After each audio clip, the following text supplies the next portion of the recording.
was like, have you seen what's happened with Mason Greenwood? Yeah. So I thought something had happened to him. Yeah. You know what I mean? And then logged onto social media and you see the videos. Obviously, you don't need to say, like, that's his partner. You know what I mean? Yeah. So you shouldn't treat another human being like that. Never mind your partner. You know what I mean? So that's why, for me, I don't know. I've been incredibly disappointed with Man United. I'm a Man United fan. Yeah, you're a Man United fan, aren't you? And I've been almost sickeningly disgusted because, interesting, because it's the same with the Mendy situation as well. Mm-hmm. Mendy's been on trial for how many? It's 2 years, or is it a year? A year. Yeah. Is it 7? 7, yeah. It's a rape. Like, what are you doing? Yeah. To be charged 7 times with something as disgusting as that. A close friend said to me, there's no smoke without fire. And here's another interesting thing. So Man City have not actually released Mendy either. Yeah, no, neither have they. He's just, I think they quoted, they just don't have an association with him. Yeah, through Twitter, basically. Wow. No one called him. He found out through Twitter. Manchester United tweeted just a group of release players. He'd been there since he was like 7. He came through the same year as Rashford and all these, like, great player. That's hard. He found out he was getting released through Twitter. You know what that can do for someone's mental health? The clubs will come and offer kids as young as 13. They're offering their parents money, but kind of sign the parents on as a scout. A scout. And give them a wage. Yeah, if you've never heard of this happens. Clubs will sign people's parents as scouts. Yeah. And the maddest thing is, some of these players who you're signing at 13 and you're paying their parents 50, 60 grand a year, they don't even get scholarships. Yeah. And then they fall out of football. And that relationship is immediately cut off. So welcome back to another episode of the Athletic Culture Podcast. It's been a while. We're back with a bang. Yeah, with a big bang. It's been an interesting time, hasn't it? Crazy times, bro. We've been going through like life happens. Yeah. And I think everyone knows that. And you've had some exciting news. Yeah. I've had some exciting news.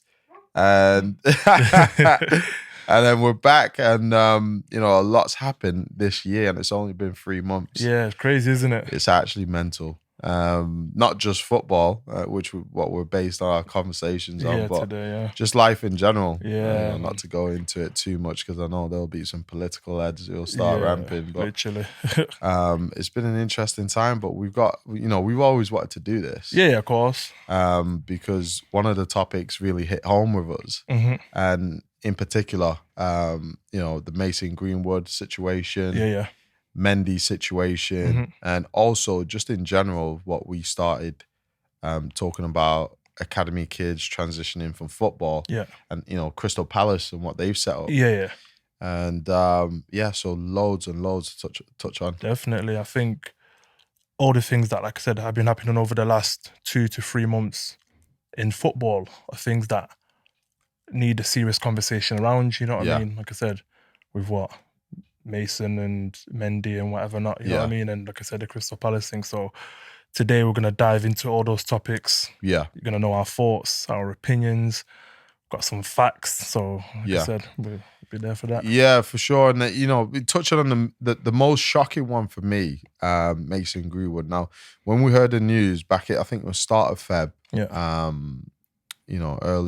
late Jan, and some of the clips that you've seen, they're quite shocking, aren't they? Yeah, it's very, very, very disturbing. More than anything, like I remember I woke up, my girlfriend woke me up, and she was like, "Have you seen what's happened with Mason Greenwood?" Yeah. So I thought something had happened to him. Yeah. You know what I mean? And then I logged onto social media, and you see the videos. Obviously, you don't need to say what horrible videos, by the way. Very, very horrible videos.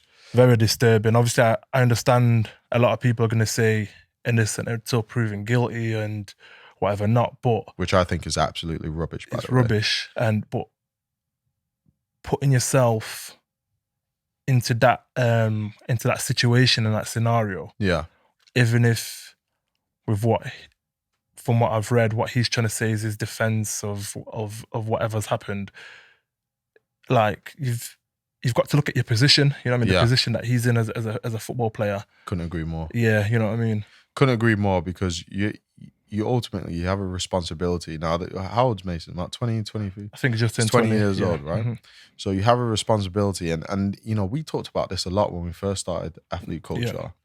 Hours of conversations that we've had about when you're indoctrinated into this world of football, and you're almost indoctrinated as you are a superstar. You are the next best thing since Jesus Christ, essentially.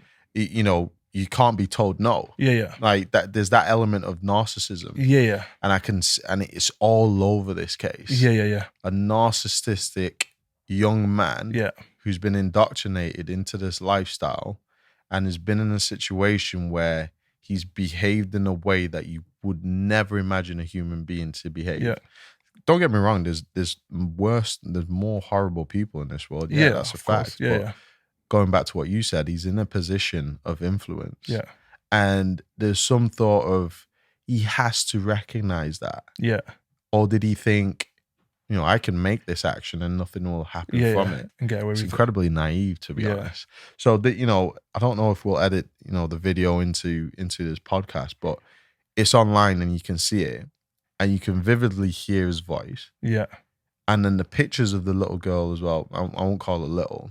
I won't degrade it that way, but you know, she's younger than us. So automatically, the reason why I said little is because that could be my little sister. Of course. Do you know what I mean? 100%. Or little cousin, or something like that, someone relative. But the pictures of the bruises, you know, the cuts in the mouth and stuff, that's really disturbing. And then even the physical violence, the emotional violence. Like, that's his partner, you know what I mean? So you shouldn't treat another human being like that, never mind your partner, you know what I mean? So that's why, for me, it was just like, it just didn't make sense. And like I said, I think his sponsors and stuff like that have been quick to react. They took away sponsorships from him. I'm not too sure on the club's reaction. It's been a bit, I don't know. I've been incredibly disappointed with Man United. I'm a Man United fan. You're a Man United fan, aren't you? And I've been almost sickeningly disgusted because we're walking in a dangerous territory where, you know, if you don't take action on these things and immediately provide consequences for these actions, you're sending out a very dangerous message to people in positions or people who are going to be close to his position. 100%. So in particular, like academy kids who are getting their contracts, first year contracts, you're sending out a message of, you know, the clubs probably just want to bury this under the carpet. You know, no one really knows the situation if he's still under contract, if he's still getting paid. That's the thing. They came out with a statement. The last statement that they came out with was, we are no longer going to make a comment about this. We've said that Mason Greenwood is no longer training or associated with the club. But is that enough? They're still paying him, aren't they? Is that enough? Are they still paying him? You know, is he still training? What truth and what context have they provided to let us as fans know that there's severe consequences for what's happening? Not enough, unfortunately. Look, don't get me wrong. They had a thing where you could take your shirts back and get a full refund. So that's obviously a statement of intent there. So if they've gone to that extent, this is what I don't understand. Is obviously they're losing money by doing that. So if they're gone to that extent, maybe is it some contractual issues why they can't cancel it or whatever not? Because I don't know if it's common sense or not, but surely he's violated terms of his contract because he's been charged. You know what I mean? He's been charged. So if you've been charged with something, you've obviously, in the police's eyes and the eyes of the law, there's enough evidence on you for you to be charged and prosecuted. Obviously, there's going to be a trial. But in the eyes also of your club, surely he's broke some kind of certain contractual so there's a question of integrity of the club. Has he broken the integrity of the club? He obviously has. But that's interesting because it's the same with the Mendy situation as well. Mendy's been on trial for how many? It's 2 years, or is it a year? A year or whatever, almost a year. But the one that disturbs me the most about that case, the Mendy one, is how many cases are coming. 7. How many charges he's got? Is it 7? 7, 7 counts of rape. Like, what are you doing? To be charged 7 times with something as disgusting as that. You know what I mean? It's a close friend said to me, "There's no smoke without fire." Exactly, that's my thing. So 7 counts popped up, and here's another interesting thing. So Man City have not actually released Mendy either. Yeah, no, neither have they. He's just, I think they quoted they just don't have an association with him. Yeah, but he's been remanded into custody. He's been in Walton Jail in Liverpool. Yeah. He's been in Alter Course, and he's been in Strangeways as of recent. Obviously, he's been bailed out now, but if he's gone to the extent of that, obviously, Mason's not being remanded into custody, but Mendy did. You know what I mean? Obviously, they've proved that he's not a flight risk, but seven counts, 7 cases. You're touching on something quite interesting. So with the contracts, right? Every player has different contracts, different terms. Yeah. But there seems to be a consistent thing with these kind of cases. Yeah. So the club can't actually legally release them until they're proven guilty. Yeah. That's one question. Yeah. So that's probably why they've not been released, or severe punishment from the perspective of the club's not been dished out. But at the same time, your normal job. Let's just take into context with your normal job. You work in a normal job. You do something quite outrageous. Yeah. They can get rid of you straight away. It's happened in my job the other day. A guy was talking some outrageous stuff to do with drugs. Yeah. Just talking. And is it considered gross misconduct? Gross misconduct, yeah. So he was just talking it wasn't out of contact, but he was just basically talking a whole lot of crud basically about like date rape drugs and things like that. Oh, wow. And one of the team leaders overheard it. And the next minute, he's gone. You know so the severity of that in context to a footballer having a contract. Because at the end of the day, they're employees, right? Footballers are employees. No matter what, what bubble you put them in, fame and stuff. When they get a contract, they're employees. Slightly different from a normal employee, but they work for the club, right? Work and get paid by the club, yeah. So for me, in that contract, there should be an element of that contract where the club states, there's a clause or there's a line item that says, listen, if you in any way jeopardize our image, our brand, our integrity. If I remember correctly, I'm sure there was something like that in my contract. Yeah. Like something to do, like I said, if you jeopardize the image of the brand and stuff like that. But then again, at the same time, my contract was nowhere near as big as these guys, you know what I mean? So it could be that the fact that they're on multi-million pounds worth of contracts. So there could be clauses in there where it's not easy to get rid of them, you know what I mean? So I think it makes sense. But I think regardless, the feeling is the clubs have not really done nothing. Yeah, of course they haven't. For me, it screams, they probably see him as an asset. They probably want to, could they think of burying it? Now, this is all speculative. I'm not saying my club is doing that, but I think the thing that screams out for me is you need to check it immediately. Yeah, 100%. But I think not that you think they're doing it, but if you look at it from a business perspective, it's in their best interest. Yeah. For them to get found not guilty or for it to be buried. You know what I mean? True. Same thing with City. I had a conversation with someone the other day and they were saying they think that Mendy's going to get away with it. Wow. Because of if it doesn't, the way it would tarnish the brand for City and the City group and Etihad would be massive. You know what I mean? It'd be worth it'd be big losses basically. But that's when I look at people in football and think, you know what, people need to stand strong, and if these people are indeed guilty, then make an example out of them. You know what I mean? Because you're in a position of power, privilege, like women throw themselves at you anyway, regardless as well. So for you to be doing this to your partner or to innocent people, it's disgusting, man. Yeah, it's disgusting. Sends out the wrong message. You have to almost question a person's mindset. Yeah, 100%. And the environment that they've grown up in or been privy to or what they've been told within that environment. And you have to almost ask yourself, is there enough being done to make these players aware, or to give them a conscious view of this is right, this is wrong. Because you have this status, because you are so important, like from a media perspective. Yeah, of course. you can't be doing these type of things. And I certainly want to ask the question of, okay, and it goes back to, again, why we put athlete culture in place. We don't feel enough has been done, right down from grassroots academy, where they're mentoring kids. They're bringing up decent human beings first and foremost. They're not nurturing these kids to be men. Yeah. They're growing them up as kids and just keeping them in this little bubble. Yeah. And then when the bubble bursts in different ways, whether it's like these kind of cases, whether it's them going to jail for violent disorders, drugs. You see it all the time when kids drop out of football, they start doing drugs, selling drugs or whatever, and they go to jail. Like when kids leave school, like teachers, their duty is to teach you, but also to try and nurture you into like basically being a good human being. Yeah. The same thing, these clubs, especially like Premier League clubs and Championship clubs, because they've got more than enough money.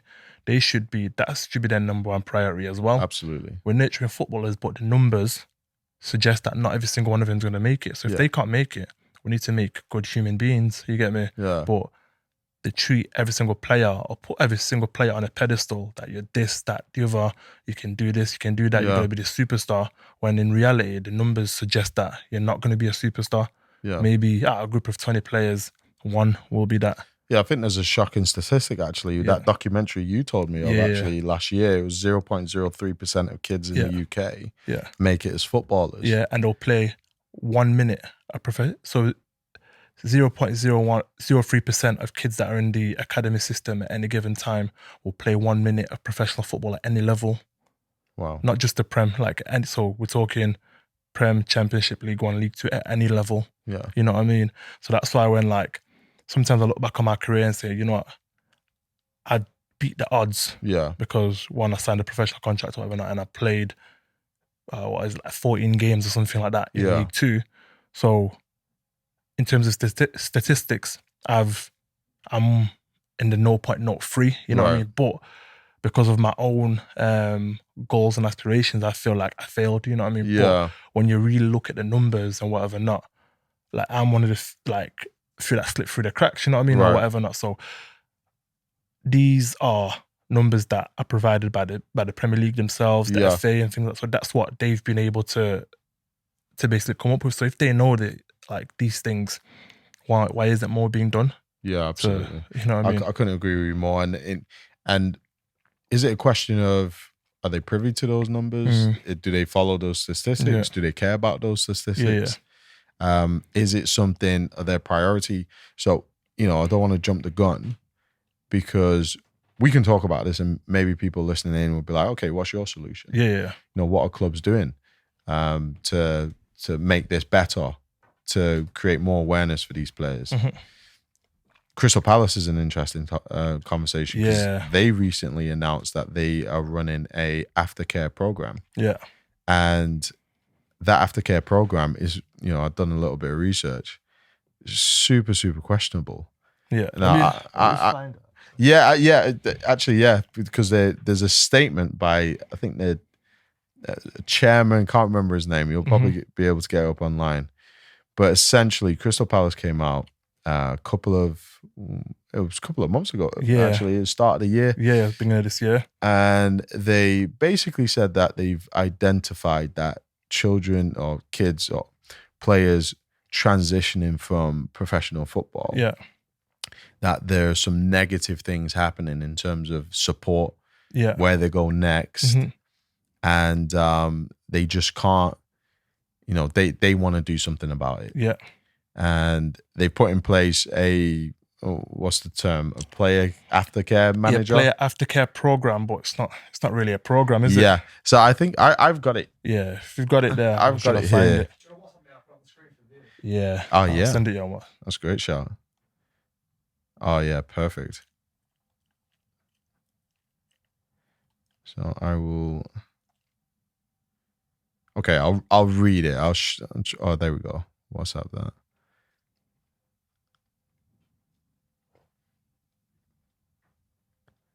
And there we go. Perfect. Just send it over. So you'll see it on screen now. Yeah. And let's let's read. So I want to read the bit where, actually, we can read all of it. Yeah, of course. So a dedicated player care officer will be in contact. So first of all, context, Crystal Palace Academy, they've enhanced their wide-ranging care program for players from 18 to 23 that are released from clubs. So listeners listening in, when you're 18 to 23, so 18 is usually the scholarship. Yeah. When you get your scholarship, 16, it starts from 16, but 16 to 18 is when you're in a scholarship program, and then you get given either a pro contract or it's extended, because they used to do third years, right? Mm-hmm. So from 23, it used to be reserves. They've got something else. They've changed it to under 23s now. Under 23s, under 21s, then under 23s. Under 21s, under 23s. So viewers understand, when you get a pro contract, it doesn't mean you go straight to the first team. They've got things in play at the moment where you go to under 21s, under 23s. Essentially, it's replaced a reserve team, essentially. Because it used to be 16, get a contract, you're in the reserves or you're in the first team. Yeah. But they've put structures in place. So now Crystal Palace have put together, they've recognized that there's an issue. And this is a statement that's on their website, right? Dedicated player care officer will be in contact with all affected players for an extended period of time. So the name that they've given this role is dedicated player care officer. Now, as we support them on their journey, typically helping them find a new club, education program, or a job, the formal expansion of the offering continues the club's significant investment in new academy facility, having secured elite Category 1 status, and follows the officials opening by England manager, former Palace player, and academy graduate Gareth Southgate, alongside chairman Steve Parish. So this is what Steve Parish had to say. Now, the academy's primary role is to ultimately produce football players or footballers for the club's first team. That's an interesting statement. That's a very interesting statement. I think he could have done better with that statement. We understand it's a business. Yeah. But your sole primary, your sole role, your sole thing to do is create footballers. Yeah. So immediately to me, that means that we're just assets. Yeah, of course. These kids or these professional athletes, they're assets first and foremost, right? Which is fine, because that's business, right? Yeah. But there's more to it, and we'll get to it. But we have a duty and moral obligation to nurture and guide all the 200 plus players within our care. The academy experience is truly enriching one for young players, where they will obviously develop as footballers.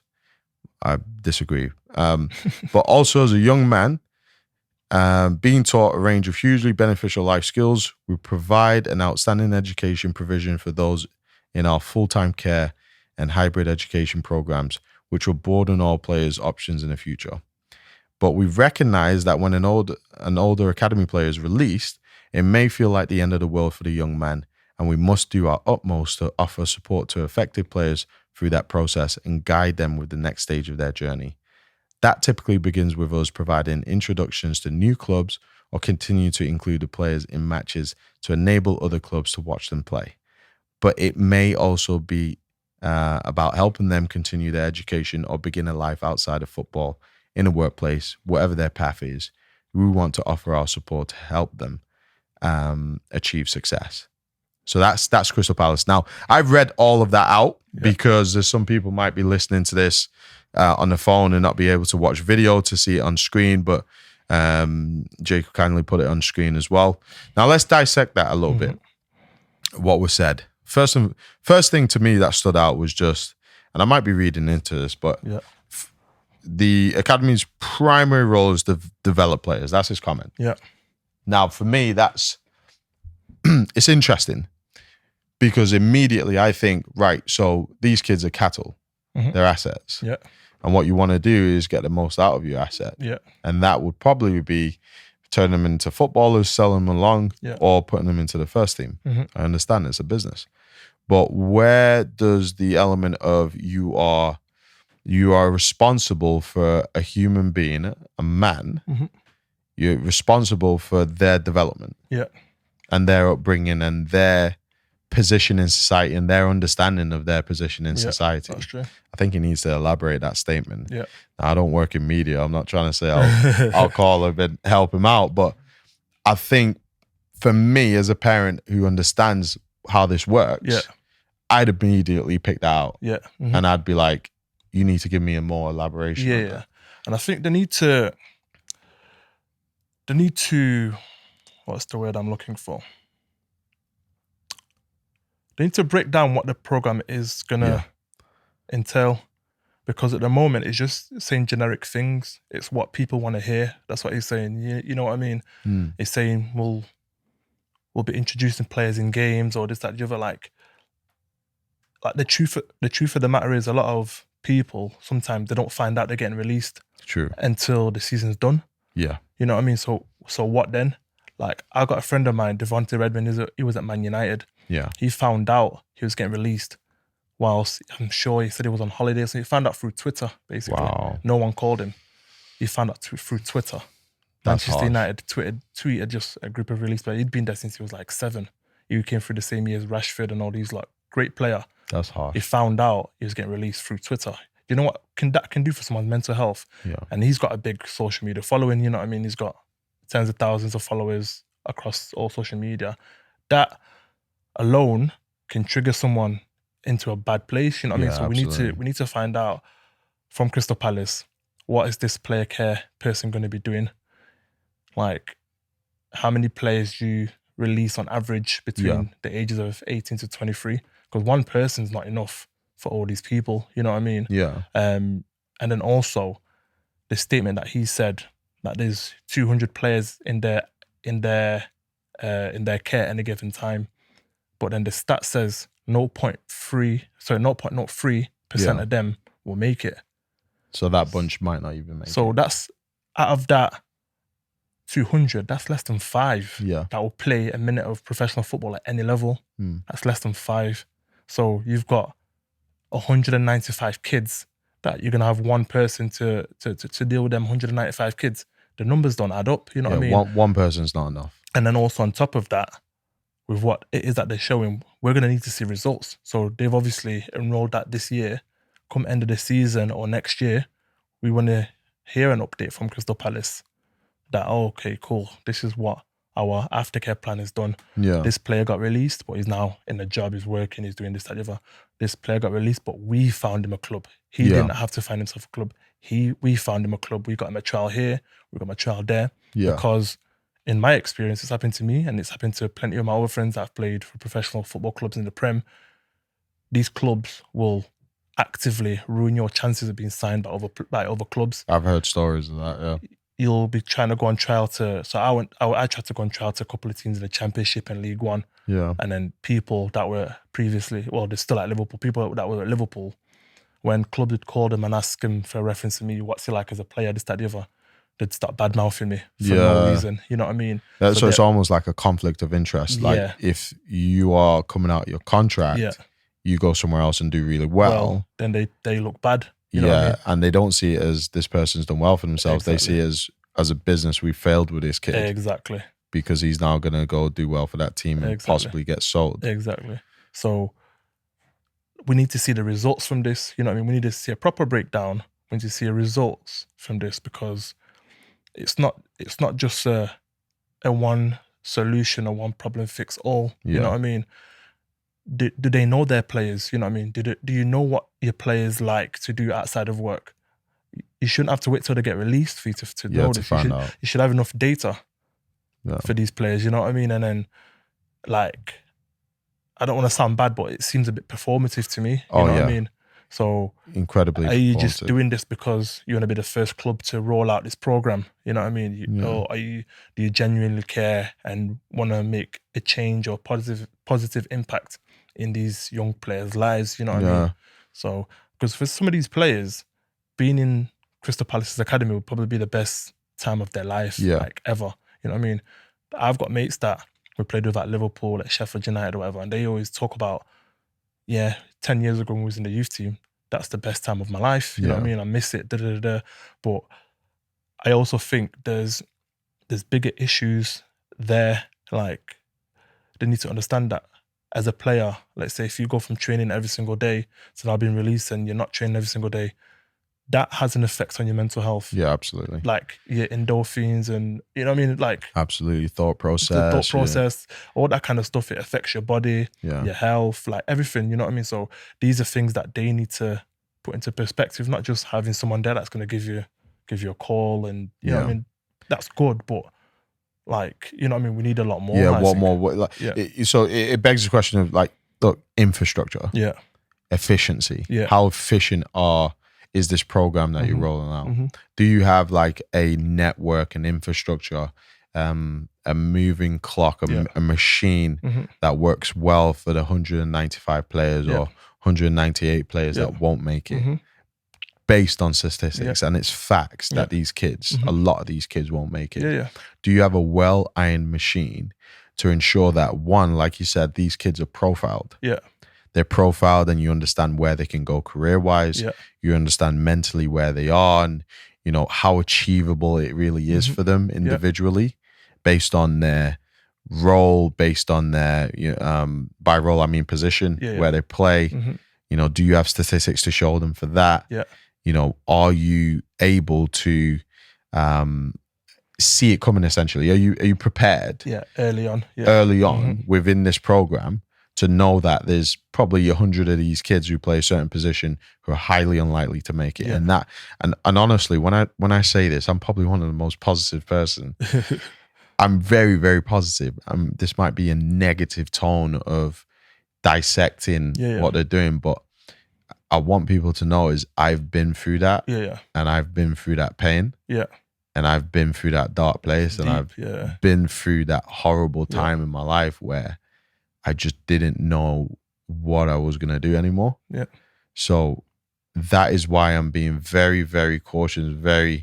I'm scrutinizing this because we obviously want it to work. Of course. You and me more than anyone. And anyone. And we've got nothing to gain from this. You know at all. We've got nothing to gain. Yeah, so we're not like scrutinize it because the sake of scrutinize it. It's because we've actually been through it. Yeah, so we can pick at it and be like, look, this doesn't quite seem right. Yeah. That's what I'm saying. It seems a bit performative. Like they're just saying what people want to hear. You know what I mean? Well, we'll give our experience. Yeah. When all that was happening to you, who called you? No one. No one called me. The PFA didn't call me. No one from Liverpool called me. No one from the FA called me. Yeah. No one from the Premier League called me. Like no one. You know what I mean? Did you even have like sight of like, okay, here's a program I've been sent, or someone's sat down with me to map out a plan of how I'm going to transition or get to another club or trial? No. None of that. None of that. None of that happened to me. I had to figure out. When I got told I was going to get released, they was trying to force me at the club. Right. But then I had to tell them that I wasn't leaving just so that I had enough time to contact other clubs to let them know that I'm still currently a Liverpool player. Yeah. I'm going to get released at the end of the season. So can I come in on trial? Yeah. You know what I mean? So I tried to bide my time for the inevitable because I knew I was going to like leave anyway at the end of the season, but they was trying to force me at the club. So kind of when I tried to like fight back, then things just got a lot worse, you know what I mean? And then they turned nasty. Then when I did leave and pursued these trials, obviously they'd want to get a reference from Liverpool and it was all negative. Conflict of interest. Conflict of interest. So that's why I'm able to look at this and be like, okay, cool. Can you do this for them? Like we've got similar opinions, but also quite different. You know what I mean? So you look at it from a whole life perspective. Yeah. Like what can you do for them? What kind of jobs and stuff? Like I look at it from a place of where like these organizations, there's massive organizations, the PFA, Professional Footballers Association. What are you doing for these released players? Because you should be there. Because when you're in the youth team, the PFA come and they give you the little PFA cards and you can get free boots and this, that, the other. But you know that more than 99% of these kids that you're presenting to by the end of these 2 years will not have a club. Yeah. So, but yet you're taking money from them. So what are you doing for them? Yeah, and that's what's mental about it. I remember the PFA player, and there was a player, I won't say his name, because he was probably just doing his job in retirement at the time. But he came in and there was absolutely no substance to what he was telling me at the time. Bear in mind, I'm playing football at the time. I'm thinking, well, I'm gonna make it. But no one told me the hard truths. Yeah. Do you know what they do? Yeah, this is my thing. What the PFA does is they come into the clubs and then they speak to you about things that you can get through them once you've made it. Yeah. But it's like, we're just scholars. If the PFA came in or someone, the club, even the clubs themselves, if when you sign your youth team scholarship, if they give you the hard truths and say, look, you've just left school, you're 16. Yeah. We're going to take you through a 2-year scholarship program, because that's a program. You train every single day or whatever. We're going to take you through a 2-year scholarship program. The numbers that we've seen in this industry over the last 10, 15, 20 years suggest that not all of you are going to make it. Yeah. That's facts. Like, no matter how good you think you are, this, that, the other, decisions will be made at the end of the day. Hard truths. And not all of you are going to make it here. So put that into perspective. But whilst you are here, what we're going to do as a club for you, we're going to give you the best chance to make it, because we're going to give you the best training that we can provide. We're going to give you the best education possible. And then also we're going to try and nurture you and mature you into young men. Yeah. We're going to try and find out what you're, because we do education sessions at the clubs. Yeah. So why don't you find out what the players like doing outside football? Yeah, profile them. Did they like reading? Are they interested in real estate? Are they interested, like, different? You'll be very surprised at what a lot of these kids are interested in. Yeah. Like, I got friends like that are into art. Right. You know what I mean? I've got friends that have built businesses, people that are into fashion, people that are into music. Yeah, technology, everything. You'll be surprised how many professional football, like kids that are in the youth teams, they don't get professional contracts, but they go on to be successful musicians. Yeah. I'm not saying all of them, but designers, musicians. Exactly. Graphic designers, all that kind of stuff. They're good at coding. Like, you never know. But if that conversation is not being had by these people, because these clubs are worth hundreds and millions and billions. Yeah, they have so much money and economical so much scope and resource. You don't need 100 scouts. You need more people looking after these kids on a regular basis. And all these scouts are on the books getting paid, so some of that money can transition to actually taking care of the kids you have. Exactly. And what you said is absolutely right. They can profile these kids, and I've always said this when we had conversation. They can profile these kids, and then they can create an ecosystem. They can create an infrastructure, and they've got so much stake that they can reach out to local businesses. They can set up apprenticeship schemes that are club joint partnerships with these local businesses. So, and like you said, you get a 2-year scholar. I wholeheartedly believe, right? And I know this from being a little bit older now. These managers, as soon as you come in, they can tell who's going to make it or not. Yeah, 100%. Absolutely. 100%. After the first year. There'll be 1 or 2 who will make it through, it could be luck. Yeah. It could be sheer hard work. Yeah. Like, and you got to commend it. And then also some of them just improve. Some kids over time, all the time. Between 16 and 18, it'll be a different player. Yeah. It happens, you know what I mean? But majority of them, they know from the minute you sign your scholar, they know who's going to make it and who's not. Because even if you do sign your pro, you're still in the 23s. You've not made it into the first team. Yeah. You know what I mean? So they've got a really good indication of, right, this kid is high. There's a high chance there's a position. You'll be able to play somewhere. And then they'll get more opportunities to train with the first team and things like that. But then when I look at it, it's not just youth team players, it's 23s as well. Because I was a 23s player, you know what I mean? And I still got released and my opportunities blocked and things like that. So these things, like I said, we're talking, if you think about it, for players between the ages of 16 to 21. 21, yeah. Because even though it's called under 23s, most players are 20, 21 in that squad. Between the ages of 16 to 21, those 5 age groups are so key in those players' mental development. Yeah. As humans, not just as players, as humans in general. So there should be more resource and more time within that stage. Way more.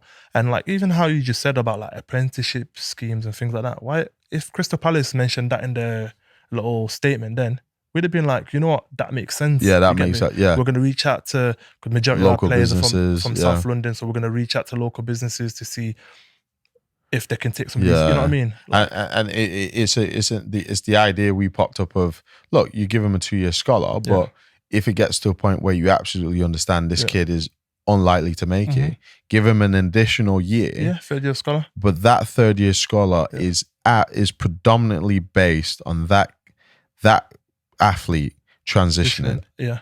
And that could be where you bring in your partnerships with local businesses, apprenticeships if they want to be Sparkies, if they want to go on art courses, and you could do it. It would be so easy because then you can sit the kid down and you can tell him, we're going to offer you an extended year, but it'll be a transition year contract where 50% of your time is going to be just you focusing on what you want to do outside of football. We will still let you play, still let you train, so you can have that aspiration of still making it and going on trial, stay fit. But 50% of your time, you will agree, once you sign this 3rd year transition contract, you will be looking to, get a course, get a qualification. Because the money that you're paying scholarship wage, you're not paying them a pro wage. Yeah.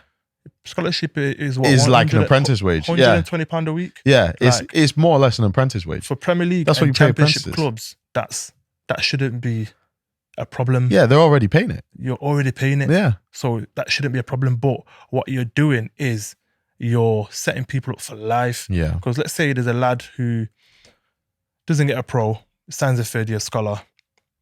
50% of the time he's training with the club, plays games here and there. Still obviously got aspirations, but then the club helps him get onto a course as an electrician, for example, and learns a skill, learns a trade. 6 months down the line, he says, "Do you know what? Maybe football is not for me." And it's and it's not even that football's not for you, it's professional football. You get me? It's a hot, to make it in football is not easy. If anyone tells you that making it in football is easy, that person's lied to you. It's hard. So many things has to go right for you to make it, not just in the Prem, just to make it in general. So much, it's mentally draining. So at some point, that's why when people say they fell out of love with football, it's because there's so much that needs to go right for you in order for it to be successful. So for these players, if a kid says, cool, I fell out of love with football, I don't want to pursue this, but now he's got the qualification as an electrician. Yeah. He can go and make $1,000 a week, Absolutely. $40,000 a year. He's got something tangible, something that someone can't take away from him. And it's a physical skill. He's just been playing football 6 times a week for the past 2 years. So of course he's not going to be able to easily integrate himself into a 9-to-5 kind of job. That's one thing that a lot of young footballers struggle with as well, to be able to be office-based and things like that. But if you teach them a skill that they can do with their hands, with their legs, whatever, teach them be a bricklayer, be a painting decorator, learn the digital skills, come into a digital world, learn how to code, learn how to do this, that, the other, give them practical skills, because football is a practical sport. You'll see these, and because you've told them the truth at the beginning of the scholarship that, look, you might not make it, they've got it into their heads now. Yeah, so they're and if anything, what might end up happening was, because if you tell them that they might not make it, they'll work even harder. Yeah, they'll very be true. more competitive because they'll know, look, I don't want to be one of the ones that don't make it. Very true. So you may see better quality players because they know it works in their favor. So so you might get more out of the player. The player might develop, and a bonus as well is actually you'll give something tangible they can use to transition outside of football. Yeah, because you see, for me, one of the things that I then struggled with was, so I was earning from football since I was 15. So this is another thing that I think I need to touch on. So a lot of these, so even with what Crystal Palace is doing, so they've got a guy that, let's say, is just going to be, once the players get released, is just going to be giving them phone calls. Yeah. That to me is stupid. Yeah, it doesn't make sense to me. Why it's stupid is because imagine you've got a kid there. So I spent my whole teenage years from 13 to 19 in Liverpool's academy. So my entire teenage years were spent in playing for Liverpool. But imagine, let's say, so Crystal Palace, imagine they've got a kid there who's been there since the age of 6. Right. And he gets released at, let's say, 20, signs a pro, 2-year contract, is in the 23s, and then he doesn't make it in the first team. Falls out of love with football, but he's been there since the age of 6. Yeah. He just spent 14 years of his life playing for Liverpool. So he just spent, not for Liverpool, for whatever club he's playing for. So he's just spent 14 years of his life playing basically for a professional football club. Yeah. He spent more years playing football for a club than he has in school. Yeah, than anything else. So then when this club releases him, what, they're just going to give him a phone call? Yeah. You know what I mean? You owe these kids a lot more than what you're giving them after they've been released. That's the key thing you just said. You owe them a lot more and football seems to only take from them. Yeah, it takes from them. And then my thing is as well, if you see some of the things that these clubs do in order to get these kids to sign, you'd be sickened. Oh, you told me a story about how they came outside your house and arranged. So for me, obviously I was at Liverpool since I was 13. I got offered my scholarship at 15, but then I lived in Manchester at the time. They wanted me to move to Liverpool. So for that to happen, they needed my parents' blessing, basically. They needed to speak to my parents. My parents needed to agree to it. They had meetings. So at the time I lived on a council estate. Yeah. I'd never, literally there was like Range Rovers, Mercs, BMWs outside my mum's house. So you'll get gassed as well. My friends were walking past mine seeing Range Rovers. It was mad. Yeah. So but they was doing all that to show my parents that, look, your son can drive this one day. You know what I mean? Like it's very manipulative. This is what, like, I remember this talk really well. I remember I sat in the living room, my mum there, my stepdad, whatever, and they're saying, yeah, we think your son is talented. Obviously, he's been at the club for, I think I was 3-4 years at the time. We think he's got all the attributes to go on and make it in football. If not at Liverpool, then we will help him to make a career somewhere else. So that's the promise they made to your parents. This was the promise they made to my parents at 15 years old. Tell me how now, 5 years later, at 20 years old, the same club and some of the same people that made this promise to my parents are now pushing me out of the club. Yeah, and doing everything to tarnish your name. Everything to tarnish my name so that another club doesn't sign me. Yeah. So for parents listening to, and I hope I have some parents listening who've got kids running through the academy system. Yeah. When you go through this process where there's interest in your child, please be diligent in what you're hearing. Yeah. And be diligent in, what they promise. Yeah.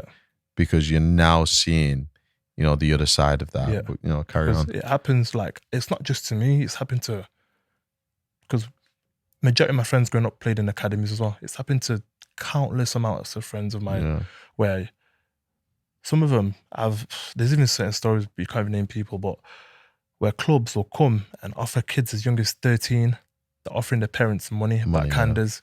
They'll put them on the. I've heard about this. Bring your son over here. Sign him on sign the parents on as a scout.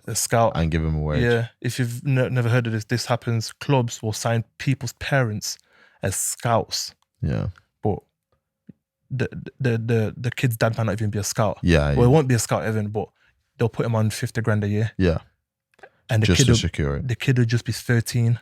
Yeah, securing. This has happened 2, 3, 4 times at different clubs here in the Northwest alone. Yeah. Like, I know these things, like, you know what I mean? Yeah. And then the maddest thing is, some of these players who you're signing at 13 and you're paying their parents 50, 60 grand a year, they don't even get scholarships. Yeah. And then they fall out of football. And that relationship is immediately cut off. So imagine what that does to the parents, because the parents are now seeing their own kids as cash cows. You know what I mean? Like, these things happen and, like, creates a dysfunctional relationship within the family. 100%. Just because their kid is identified as a prospect to play football. Like, another thing that I need to touch on, see, I believe, that, because a lot of these academies start at under 5s. Yeah. How can you look at a 5-year-old and say he's going to be good enough to play professional football? Yeah, he's going to play and like, you see it because you see the parents that take their 5-year-olds to football. So academies. That's where it begins. Yeah. These parents, and now, I talk about kids being indoctrinated. Actually, they're indoctrinating the parents. Yeah. Because they're giving his parents the lifestyle of, your kid's going to be this. My kid's in an academy. Don't get me wrong, my kids, like, get your kids into football at a young age. Let them play, let them enjoy with friends. But I feel like academies are kind of losing their value. Yeah, they are. So hugely. I feel like nowadays it's almost like, okay, cool, I can get my kid into an academy from 5. Yeah. We'll just take anyone on. And I feel like it shouldn't be like that. Yeah. That's why I look at it as if, like, it's a business. You know what I mean? It's Sanchez used this analogy. It's a conveyor belt. So in, out, in, out, in, out, in, out. Bring the young in. Yeah, for me, I feel like kids, they should, like, academies should start from under 10s. Yeah. I was just going to ask you, what did you suggest? Like, I think academies should start from under 10s. Under 10, I'd even extend it. I'd say under 12. Yeah, under 11s, under 12s. From when you can play like 11 aside. Yeah. Or 7-a-side football. Yeah, 7-a-side or whichever it is. Even, for me, I'd even say 11-a-side because then it reflects what real football what professional football is like. So I think from 11-a-side is when you can play 11, like from under 11, sorry, is when you can play 11-a-side. I think a lot of these academies shouldn't be allowed to have anything under the age of 10. Under the 10, and because even like with young kids, so you'll see some now where I got a friend, he's got a son. His son plays for Liverpool. He's 6. His son's quite tall, but he's been in the academy since he was 4. Right. In the under 5 team. So but he plays for Liverpool, plays for Everton, and plays for Man City. Yeah. So when you're under a certain age, you can play for like 3 clubs. Right, at the same time? At the same time. Oh, interesting. I didn't know this. Yeah, so it's called like pre-academy or something like that. I didn't know this. Imagine that, yeah. You're a 5-year-old kid and you play for Man United, let's say, so you play for Man City, Liverpool and Everton. So you're playing for professional clubs from a young age. Yeah. It's kind of putting it in your head that you're going to be a professional player. What if between the ages of 5 and 11, you turn to a different player now, and you might not develop fully, you might not develop right, or you're just not as good as like you thought you was. Yeah. That so you're already in your head. So an illusion's already been created in your head. An illusion's already been created in your head. So for me, I think that's wrong because, like I said, academies are the elites of the elites. Yeah. You're the best players in the country, in the world. You know what I mean? Like when I was at Liverpool, we was getting the best players around the world coming in. You know what I mean? So for me, I think like a lot more needs to be done. It needs to be looked at. The mental effects on these kids' heads needs to be looked at. Like it's crazy. Under 5s, like Manchester United under 5s, Liverpool under 5. That doesn't make sense. Yeah, somewhat don't make sense. And I've had so some of my work colleagues who've listened to the podcast have actually advised me because they've got kids now who are, and they're looking at so they're playing local football. Yeah. And he mentioned to me, really nice guy, Tom, mentioned to me, look, I heard your podcast and my kid's getting interest from scouts and stuff. And I immediately said to him, stay away from it. Yeah. Let your kid enjoy grassroots football, local football. Let him get older a little bit. Let him, develop a little bit. Don't let him get into this world of, wow, I can play for Man United. Yeah. I can play for Man City. Let him make his own decision because when he'll get to a certain age and he'll be like, look, Dad, I think I want to be a professional football player. Yeah. I'll be getting my son into football for the fun, the enjoyment, the team spirit, the skills it brings that a kid. It makes you more sociable. It makes you more confident. All that kind of stuff. That's what team sports are about. You get me? Right. But if you're taking your kids into like if you're like as a parent, you really want your kid to be this. Train them yourself as well. Yeah. You know what I mean? Take them in the backyard. Let them enjoy the process of. Not even process. Let them just enjoy the sport. Yeah, enjoy the sport. Don't have to put them in a process of right. You're going to train this way and go into academy. It's pressure from a young age. Yeah. As a 5-year-old, you're going big lights and it's pressure for me.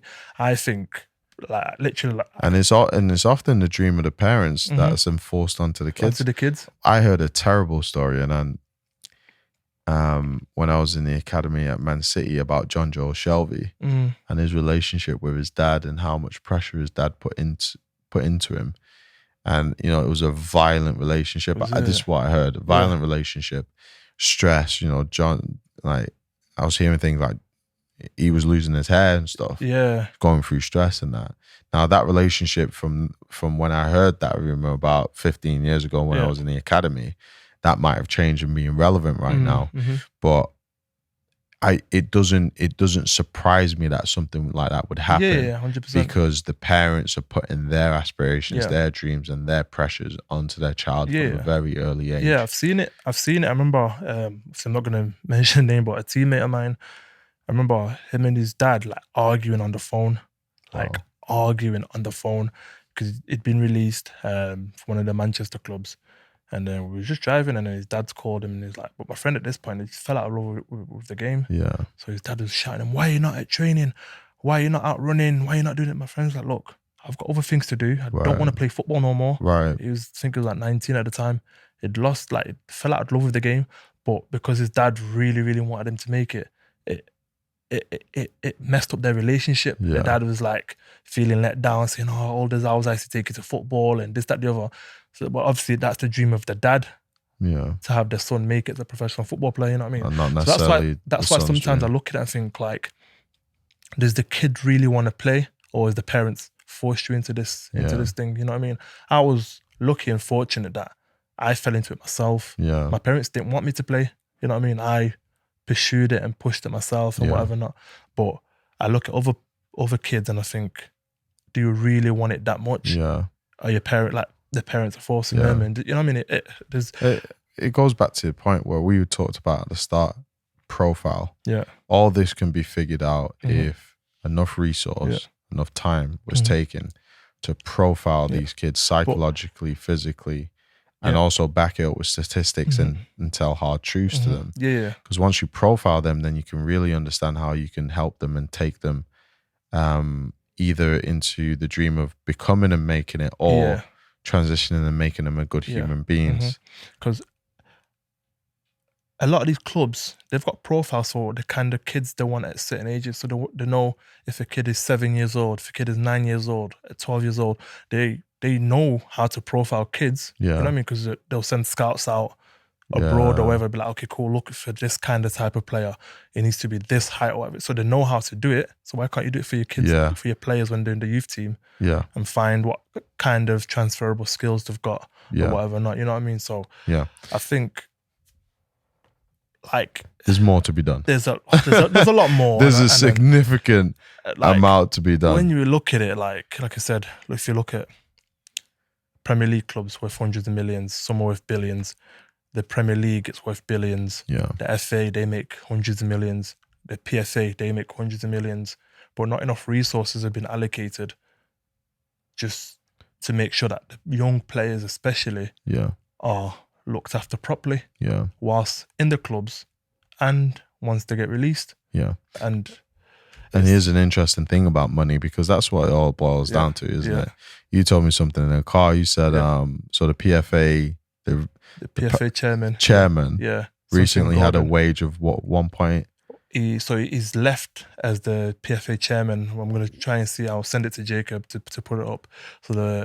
So it's called something. I think it's called like Anthony Gordon or something like that. Yeah. He's 76 years old. Yeah. And his wages were, so in 2020, the PFA, his wage as 76-year-old man, who's basically the head of the Professional Footballers Association, is getting paid. And the PFA is the association, just to put into context. So they were formed to basically take care of athletes transitioning from football into retirement. They're supposed to provide support, resource, and everything available for retired players and players who are playing to support them in their career and further on in their journey. Just to give you context. And so the guy that was the head of it, he's just been, I don't know if he left or got sacked or whatever. In 2020, his wages for that year was £2 million. Okay. So now please make sense to me why an organization that's put in place to help players is paying someone £2 million. Someone who's 76 years old, he should be retired. When you got 200 odd kids who there's likely statistic that they will not make it and they need more resource and more support. Yeah. And he's getting £2 million. And then when he left recently, so I think he got sacked or whatever, but basically he left with $2 million a year wages, and then he left with a bonus of I think it's 1.3 or 1.4 million. I'll get the article up and we looked briefly like PFA made profit of about 50 to 60 mil. 50-60 mil a year in profits. So do you know what I mean? Yeah, you know, we can end it. Yeah, we can end it on that. We can literally end it on that, and let you go do the research. We've done it. We've seen it. Yeah, and certainly more to be done. I feel like this conversation is not finished. To be honest, we could extend it a little more, but we'll find a topic to bring it back and really talk about it. But definitely. I hope it's been useful for everyone listening in. Yeah, and they've learned something today, and also the main points of these clubs have a responsibility to bring up the future stars and make them accountable and make them understand that there are consequences to what you do. Yeah. You have to be accountable. They need resource. They need, if it's a psychiatrist, if it's more things to profile them, to understand more, whatever it is, you have a responsibility to these guys. Yeah, 100%. Do more for them. But thanks for tuning in. Yeah, absolutely. So we got something interesting actually. So Yamin, so we're going to go back to all our previous podcasts. You can see it on Athlete Culture on YouTube. Yeah. You know, we'll pin the tag so you can go. Yeah. But we've got an interesting project in place that we're going to do a day in the life with Yamin, and we're going to catch up with some of the previous guests that we spoke to in Athlete Culture, show you where they're at, because their journey's not over, their story's not over. And we want to show you that regardless of what happens in football, you know, there's always a bright little tunnel, bright little light, and there's so much you can do and there's so much more to life. Definitely. But thanks a lot for tuning in. Thanks for tuning in, and catch you soon. Thanks, guys. Cheers. All right.